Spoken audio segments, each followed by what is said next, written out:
আসসালামু আলাইকুম প্রিয় দর্শকবৃন্দু। আমাদের দুকুরিয়া সাতলাটি দক্ষিণ পাড়া, এই যে ব্রিজের স্পট।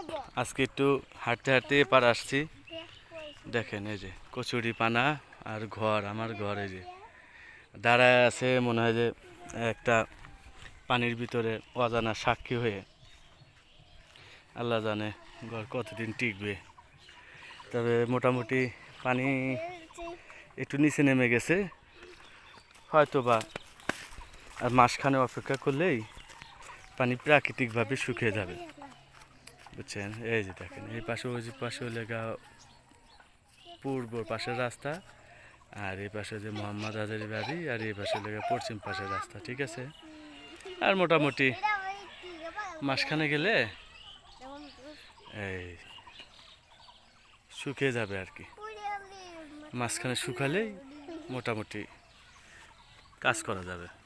দেখেন বাচ্চাদের নিয়ে একটু হাঁটতে আসলাম, এই প্রাকৃতিক দৃশ্য। দেখেন অনেকদিন ধরে দেয় না ভিডিও, আজকে আবার চিন্তা করলাম যে একটু ভিডিও করে দেখাই। আসো আব্বা, আসো তাসিন, চলো। ছেলেদের নিয়ে একটু হাঁটতে আসলাম, রোদ উঠছে অনেক, ঠিক আছে। তবে আশা করি অচিরেই কাজ হয়ে যাবে ইনশাল্লাহ, দেখা যায়। দেখি এই বছরে বৃষ্টিটা যদি হয়ে যায় তাহলে এই এলাকার মানুষের অনেক উপকার হবে, যার জন্য এত ডিসকাউন্ট। আমার এই ঘরে প্রায় 1.5 থেকে 2 লাখ টাকা আমার এক্সট্রা লস গেছে, মানে বিধ্বস্ত হয়ে এবং ঘরটা ভেঙে, বুঝছেন। তারপরেও দেখেন যে একদম ঝুলন্ত অবস্থায় ঘর দাঁড়ায় আছে। আশা করি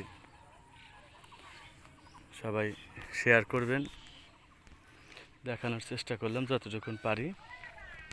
এটা লেগেছে একসময় সাক্ষ্য বলছে, সাক্ষ্যদের বাগার, অর্থাৎ ফজু ভাইদের,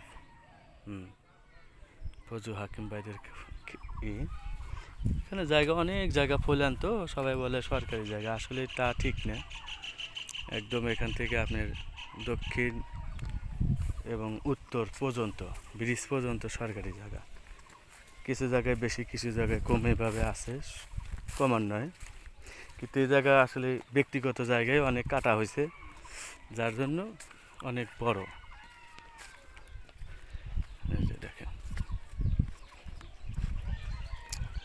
দেখে এই তো অবস্থা। ধর্মের জাল, ধর্মজাল বলি আমরা। শুকিয়ে গেছে পানি প্রায়। এই যে এখানে বাঁধ ছিল, গতবার এখানে বাঁধ দিয়ে এই সময় পানি সেচা ধরছিল, যার জন্য এত ক্ষতি হয়ে গেছিল।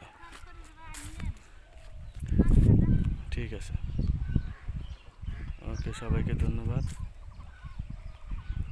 আসসালামু আলাইকুম ওয়া রাহমাতুল্লাহ।